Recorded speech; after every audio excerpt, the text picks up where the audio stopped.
और मंदिर में जब दीप प्रज्वलित करो उस समय आज का उपाय, आज का विशेष उपाय पूज्य पंडित प्रदीप मिश्रा जी ने बताया है।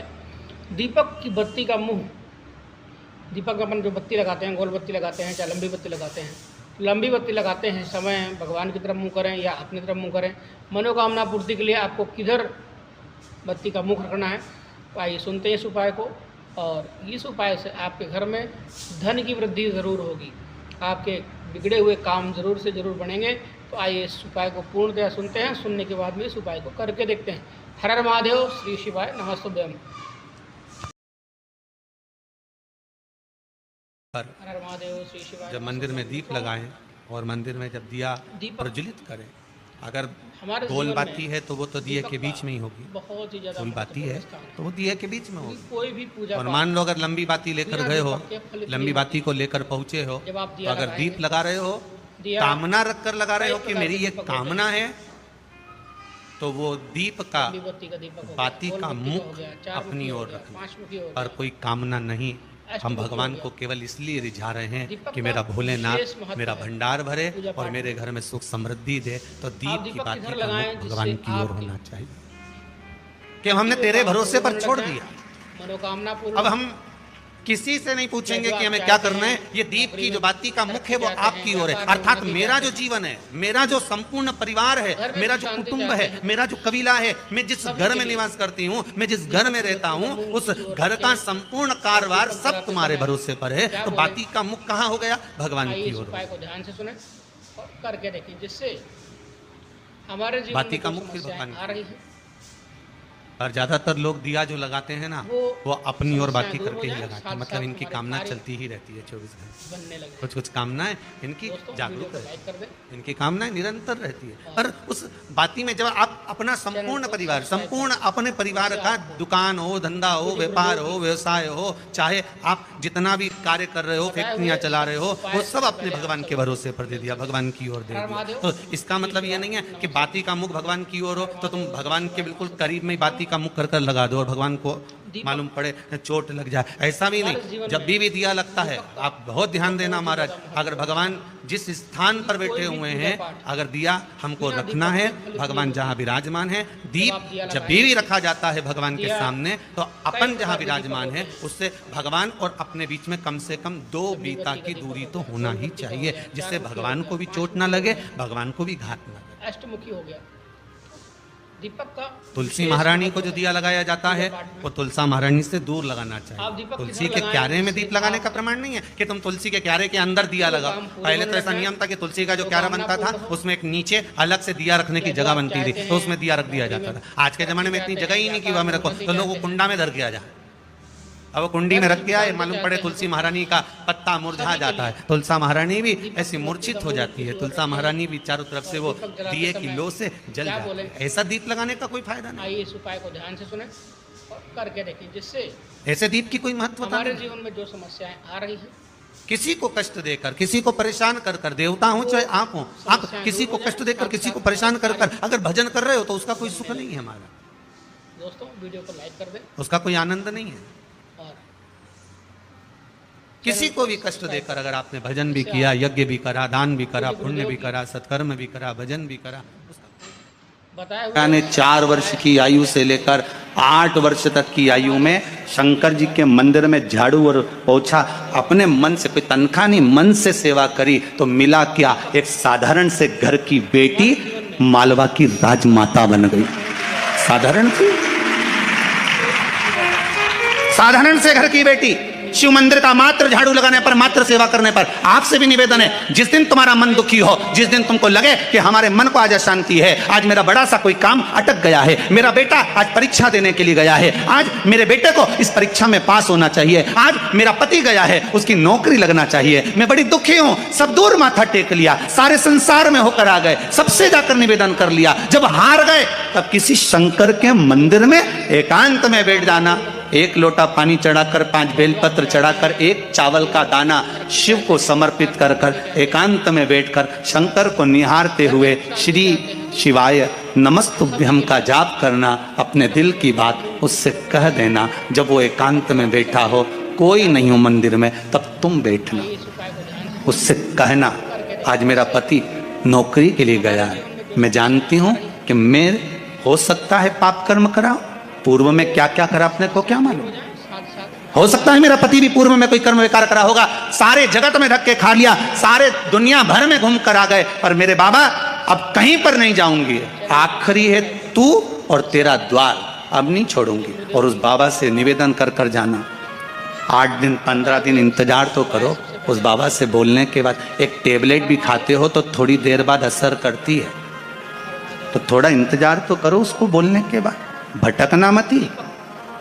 उसके दरवाजे पर जाने के बाद भी अगर काम नहीं हो तो समझ लेना कि हमारा कर्म कुछ ज्यादा गड़बड़ होगा लगा है, अभी समय लगेगा, भटकना मत ही। नहीं तो इनके छोड़ के दुनिया के लोग तो बड़े भटकते हैं, पहले राम जी के पास चले जाए, राम जी से काम नहीं बने, हनुमान जी के पास चले जाए, हनुमान जी से काम नहीं बने, ठाकुर जी के पास चले जाए, ठाकुर जी से काम नहीं बने, शंकर जी के पास चले जाए, शंकर जी से काम नहीं बने, तो कहीं दूसरी जगह चले जाए, मैं नाम नहीं लूंगा, तुम समझ जाए। अष्टमुखी हो गया। दीपक का विशेष महत्व है। 2 वृक्ष ऐसे होते हैं जिनको दान नहीं दिया जाता, अटके हुए काम पूरे महाराज। होने लग जाएं, 2 वृक्ष ऐसे हैं, स्कंद पुराण में स्पष्ट किया गया, जिन वृक्षों का दान नहीं है, जिनका दान देने से संपदा घटती है, घर में सुख शांति, घर में रखी हुई पैसा दौलत संपदा घटती चली जाती है।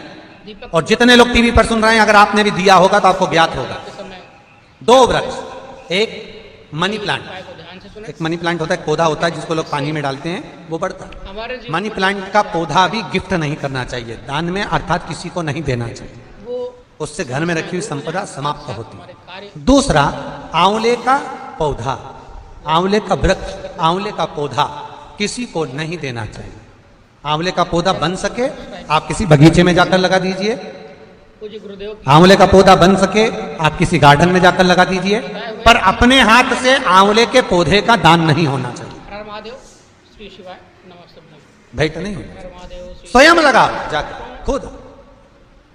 दीपक जितना आंवले का वृक्ष बढ़ता है उतनी संपदा आपको बढ़ेगी, उतनी जितना फलेगा उतना आपको मिलेगा आंवले का पौधा।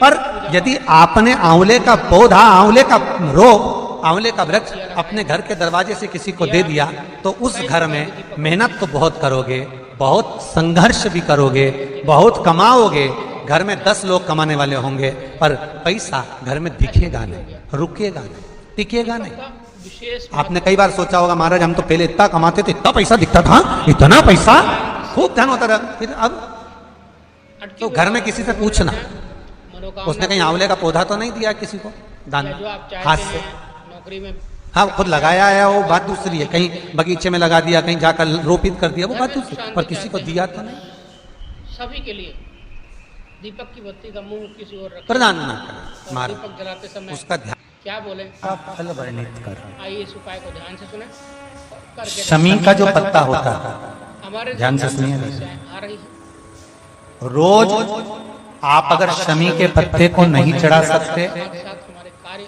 महीने में 1 बार या 2 बार शमी का पत्ता शंकर के ऊपर अवश्य समर्पित करना चाहिए। क्यों? से आपको शरीर में अगर कोई बड़ी बीमारी आने वाली होती है तो बाबा उस विष को समाप्त कर देते हैं, मात्र शमी का पत्ता समर्पित कर देते हैं। श्री शिवाय हर महादेव, श्री शिवाय भले महीने में 2 बार चढ़ाओ, हफ्ते में 1 बार चढ़ाओ, तुम्हारा मन पड़े तो हफ्ते में 2 बार चढ़ाओ। ज्यादा बीमारी है, शमी का पत्ता एक शिव जी के शिवलिंग पर, और एक पत्ता जहां से पानी बहकर नीचे गिरता है ना, जलाधारी में से शिव जी पे जल चढ़ाया। जैसे लंबी बत्ती का दीपक हो गया, गोल बत्ती का हो गया, 4 मुखी हो गया, 5 मुखी ये हो शिवलिंग, इस पर जल चढ़ाया तो ये पानी बहकर नीचे आता है, तो जहां गिरता है एक पत्ता शिवलिंग के ऊपर और एक पत्ता जहां से जल नीचे गिरता है वहां। अगर ज्यादा बीमारी है और ऐसा लग रहा है कि डॉक्टर कह रहे हैं कि तबीयत ज्यादा खराब हो सकती है, जांचे जाएगी, ये होगा वो होगा, तो एक पत्ता शमी का ऊपर, एक पत्ता जलधारी जो बहकर नीचे आती है घर में सुख शांति चाहते हैं तो उस सभी के पर लिए चढ़ाना। दीपक की शमी का पत्र रोग मुक्ति के लिए जब चढ़ाया जाता है तो भगवान शंकर का अवधूतेश्वर महादेव का नाम लेकर चढ़ाया जाता है। कौन सा महादेव? हमारे जीवन में जो समस्या, जम के बोलो जरा। अवधूतेश्वर महाराज वो नेत्र के लिए साथ साथ हमारे कार्य शिव महापुराण की कथा कर रही है महाराज। भगवान शंकर का जो शिवलिंग है और शंकर भगवान के शिवलिंग के सम्मुख में उत्तर के भाग में जो जल बहता है उसके बीच में एक मोटी सी लाइन होती है जिसका नाम हमने पहले भी कहा अशोक सुंदरी। शंकर भगवान की 6 लड़कियों में से 5 लड़कियों का नाम है जया, विषहरा, सामरीवारी, दोतली, देव और शंकर जी की 6ठी लड़की है अशोक सुंदरी। महाराज ये अशोक सुंदरी का जन्म काशी में हुआ था, जिस काशी का नाम पहले नंदनवन था। जब आप दिया लगाए क्या नाम था? नंदनवन। उस काशी में अशोक सुंदरी का जन्म अर्थात माता पार्वती को भगवान भ्रमण कराने के लिए जब पार्वती मैया बोली आज मेरा मन कर रहा है कि अपन नंदनवन चलते, तो भगवान शिव काशी ले गए पार्वती मैया। और वहां उन्होंने एक वृक्ष को सम्मुख में बैठकर माता जगत जननी जगदम्बा माता पार्वती ने उस वृक्ष की साक्षी में उस वृक्ष से एक कन्या को प्रकट करा जिसका नाम शोक को दूर करने वाली अशोक सुंदरी। नौकरी में तरक्की चाहते हैं, व्यापार में उन्नति चाहते हैं, महाराज जो शोक को दूर कर दे, दुख को दूर कर दे, उस कन्या को प्रकट किया। दीपक की बत्ती का अब अशोक सुंदरी का जो स्थान है वो जहां जलाधारी है, जहां से पानी बहता है, उसके बीच में जो एक लाइन है वो अशोक सुंदरी का स्थान है। बहुत ध्यान से सुनना महाराज कथा। और अभी तक शायद टीवी पर यह क्रम मिला भी नहीं होगा जो क्रम आज वर्णित किया जाए। साथ साथ हमारे कार्य अशोक सुंदरी की जगह मध्य भाग। वीडियो को लाइक कर दें, समझ में आ रहा है ना सबको? फिर अच्छे से समझ लो। चैनल को सब्सक्राइब कर दें। ये शिवलिंग ठीक है, ये जलाधारी जहां से पानी नीचे गिरता है, बताए हुए ये दोनों पूरा गोल भाग यहां से पानी नीचे जा रहा है, तो इसके बीच में जहां से पानी जाता है उसके बीच में जो स्थान है वो अशोक सुंदरी का स्थान है, शिव जी की बेटी का स्थान। अब शंकर जी की जो बेटी का मध्य भाग में स्थान है अशोक सुंदरी का, वहां पर आपको शहद की 7 बिंदी रखना है। और जो ये शिवलिंग रखा है, इस शिवलिंग के तुम पीछे की ओर बैठे हो, यहां बैठे हो ना आप दक्षिण में, तो यहां बैठे हो तो पीछे का जो शिवलिंग का भाग है इस पे आपको चंदन का लेपन करना है। महाराज शिवलिंग के पीछे के भाग में अर्थात जहां आप बैठे हो पूरे शिवलिंग पर चंदन नहीं लगाना, जहां आप बैठे हो उसके सम्मुख भाग में आपको चंदन का लेपन करना है। विशेष महत्व है। एक पीला चंदन होता है और एक लाल चंदन होता है। लाल चंदन कभी आप किराने वाले की दुकान पर जाएंगे तो वहां पर आपको लाल चंदन प्राप्त हो जाएगा। आपको जो लेपन करना है वो लाल चंदन का लेपन करना है। आपको पहले भी कथा में बताया कि शंकर भगवान को कुंकू नहीं चढ़ता, रोली नहीं चढ़ती, क्योंकि बाबा को अगर चढ़ता है तो लाल चंदन चढ़ता है। तो लाल चंदन का आप जब लेपन कर दें, लेपन करने के बाद शहद की 7 बिंदी आपको अशोक सुंदरी वाली जगह पर रखना है। महाराज रखने के बाद बाबा से विनती करना है और चंपेश्वर महादेव का स्मरण करना है। चंपेश्वर महादेव का स्मरण कर कर हाटकेश्वर महादेव का नाम लेकर बिंदी को लगाना है। लगाने के बाद उसी बिंदी को आपको एक कटोरी में, अब बिंदी कितनी लगेगी, जरा जरा सा शहद लगेगा, उसको छोटी सी कटोरी में लेकर आ जाना है। महाराज उसको लाने के बाद में शाम के समय पर प्रदोष काल के अंतर्गत, प्रदोष काल किसको कहा गया? सूर्य अस्त जब होता है, सूर्य अस्त के समय से 1-1.25 घंटे का जो समय वर्णित किया गया वो प्रदोष काल का वर्णन किया गया महाराज। तो उस समय पर नैनों में उसको काजल जैसा लगाना है और ऊपर की ओर देखना है। लगभग 1 मिनट देख लिया, 1.5 मिनट देख लिया, बहुत है, उतना बहुत हमारे जीवन में काजल जैसा लगा। बहुत ही ज्यादा एक कटोरी में जो तुमने चंदन लगाया है उस चंदन को निकाल कर लाना है और आंखों के नीचे भाग में उसको समर्पित करना है। हमारा ये 2-3 चीजों में काम आता है। एक तो नेत्र की ज्योति बढ़ाने के लिए, जो चश्मे वाले नंबर हैं उसको उतारने के लिए। दूसरा, नेत्रों के नीचे जो कालापन आ जाता है उसको मिटाने के लिए इसका प्रयोग किया जाता है हमारा।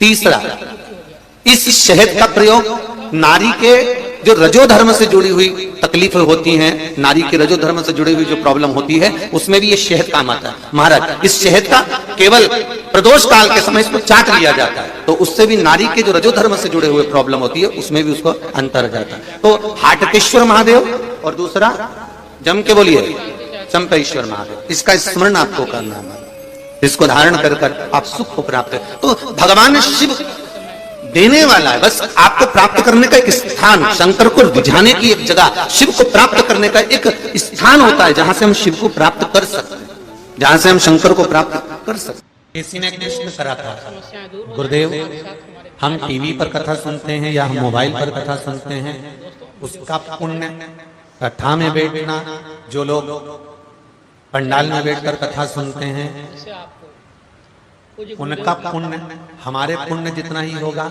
और उनके पुण्य के बराबर ही हमको पुण्य मिलेगा कि थोड़ा सा कम हो जाएगा। हर हर महादेव।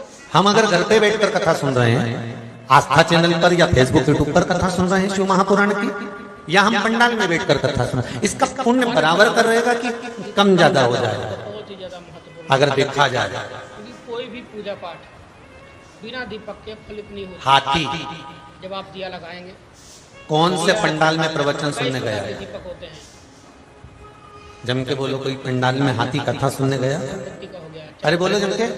नहीं, उसके बाद भी हाथी के पांव को मगर ने पकड़ा था और मेरा हरि वैकुंठ अधिपति दौड़ कर आ गया। आप दीपक किधर लगाएं जिससे आपके अटके हुए काम पूरे और हों, गरुण आराम से उड़ रहा था। कामना पूर्ण हो। भगवान विष्णु ने कहा गरुण जरा तेज चलो। गरुण जी कहने लगे जितनी स्पीड है पूरी गाड़ी की गियर लगा दिए हैं उसके अनुसार ही तो चलूंगा। अरे गरुण बहुत देर हो जाएगी। गरुण तू रुक। गरुण उड़ता रहा, मेरे नारायण गरुण पर खड़े हो गए। गरुण को तो बिसरा दिया, नारायण दौड़कर पहुंच गए। ऐसे मेरे परमात्मा कोई सहज है क्या भगवान? करके देखिए, जिससे हमारे जीवन में जो समस्याएं आ रही हैं, अरे भाई तुम यहाँ बैठे हो ना, चाहे कहीं पर भी बैठकर कथा सुन रहे हो, बस आहों में असर होगा, घर बैठे बोला आहों में असर होगा, घर बैठे बोला।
चैनल को सब्सक्राइब कर दें, जिससे आपको पूज्य गुरुदेव की